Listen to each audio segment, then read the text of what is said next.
Queremos avisar Carnaval 2023, vamos ser e engrandecer nosso mês com nosso mês. Queremos avisar turcos, tá nosso mês, tem que engrandecer o Carnaval de Bonaire. Maneira de avisar não, sem luz na caia, lá o caso sucu. Também não engrandecer de outro, então lá é um de bom mês, cai. Você é muito contente de mirar gente awe e também participante para participar na Reina Príncipe Pancho, tanto juvenil e também para sungan adulto.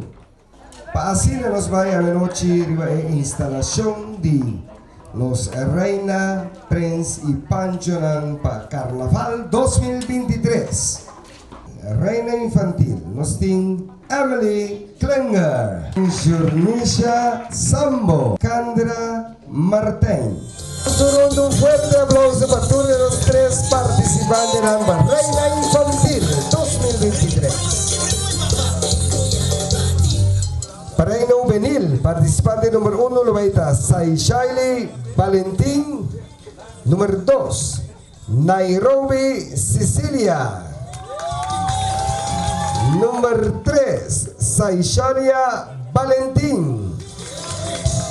Número 4, Elizabeth Klinger.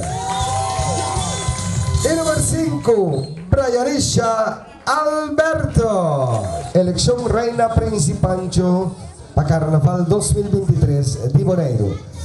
Prince Quashig colorido y su Pancho Fer. Número 2, Prince Splash Cora, su Pancho Splash verde. Y Prince Coqui, su Pancho asistente participante de la número 3. Y pues un fuerte aplauso para los pareja Prince y Pancho. Reina Tiner Nata instala oficialmente. Mi capini fuerte aplauso. Nos va para Reina Grandi Carnaval 2023.